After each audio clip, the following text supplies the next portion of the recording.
इसके बाद आप देखिएगा क्वेश्चन नंबर 4।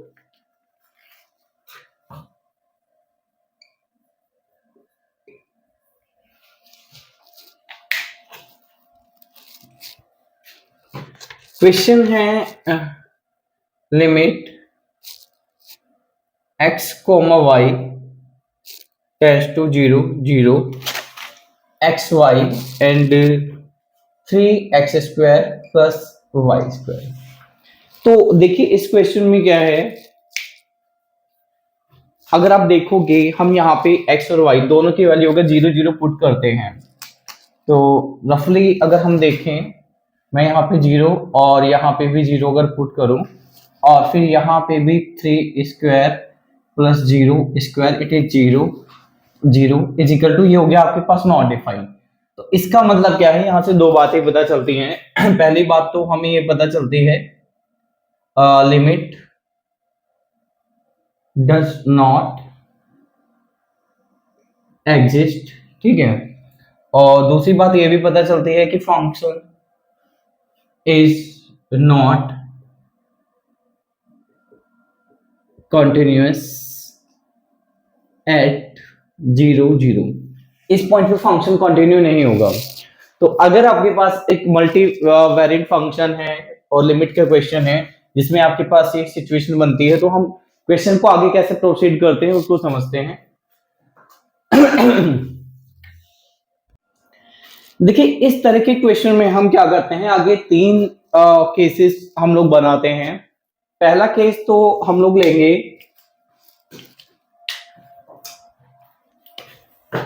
वी अप्रोचेस, ठीक है। अप्रोच क्या करना है हमें, हम अप्रोच करेंगे 0 y कांस्टेंट 0 0। इसका मतलब समझिए क्या है, क्वेश्चन में हमारे जो वेरिएबल है वो x और y है, हमें x और y की जो लिमिट दी है वो 0 0 दी है।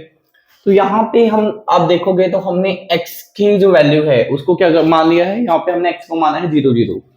तो अब आपको क्या करना है इस क्वेश्चन में हम लोग इसको थोड़ा चेंज करेंगे और आप यहाँ लिखोगे लिमिट, ये होगा आपके पास 0 और y, ये आपका फर्स्ट केस है, ठीक है। इसमें दो चीजें हमें और करनी है आगे। तो यहाँ पे हमने यहाँ पे देखोगे x की जगह क्या ले लिया है 0, तो आप यहाँ लोगे, पहले लिख लीजिएगा x y and 3x square plus y square limit 0 y tends to 0 and 0। आपको क्या करना है, y की वैल्यू तो y ही रहने देनी है, बट x की वैल्यू अभी आपको 0 पुट कर लेनी है। तो 3 0 square plus y square and it becomes limit 0 y tends to 0 0। ऊपर आपके पास 0 आ गया है, नीचे आपके पास आ गया वाई स्क्वायर। अब इसको सिंप्लीफाई करोगे तो भी ये 0 ही, सॉरी इसको अगर हम सिंप्लीफाई करें, क्योंकि यहाँ पे हमने y को क्या करा है, y को हमने फिक्स कर दिया है, y की वैल्यू हम पुट नहीं करेंगे। तो यहाँ पे इस केस में y को फिक्स करने पर हमारे पास जो रिजल्ट आया है वो रिजल्ट आया है 0। ध्यान रखना, इस केस का मतलब क्या है, इस केस का मतलब है आपने y को क्या कर दिया है, आपने y को फिक्स कर दिया है।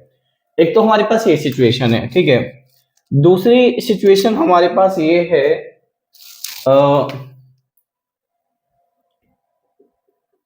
सिमिलरली हम एक दूसरा केस भी ले सकते हैं, वो ये होगा अभी x 0 और 0 0। अभी आप देखोगे तो हमने ये सिचुएशन बिल्कुल चेंज कर दी है।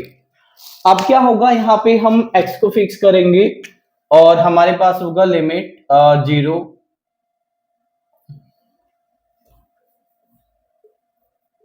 x 0, ठीक है, and 0 0 x y and 3x square plus y square.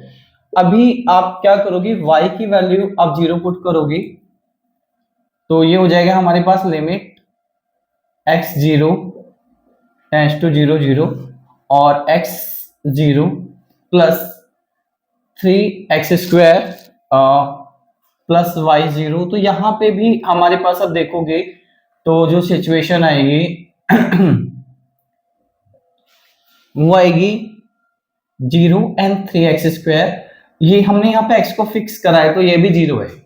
यहाँ पे आपको x की लिमिट पुट नहीं करनी है, ठीक है, x की लिमिट हम पुट नहीं करेंगे क्योंकि हमने x को क्या कर दिया है, x को हमने फिक्स कर दिया है।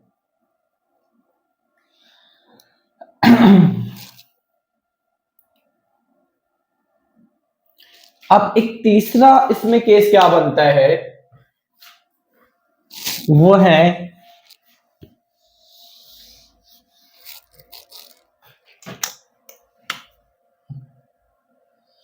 Now we approaches. तीसरा केस हमारा ये बनता है, अभी हम लोग ना एक्स और वाई दोनों को इक्वल लेंगे, x is equal to y. तो आप जब x और y को इक्वल लोगे तो वही हमारी जो पुरानी सिचुएशन थी हम उसको ही फॉलो करेंगे, that is limit x tends to y 0 and 0।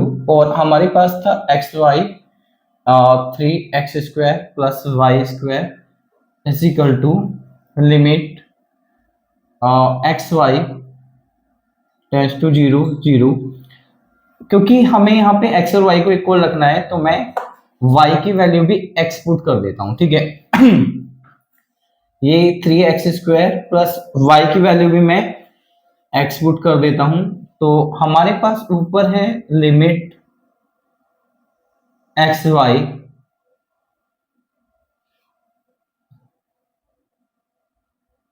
ये हो गया आपके पास x², और नीचे कितना हो गया आपके पास 4x²।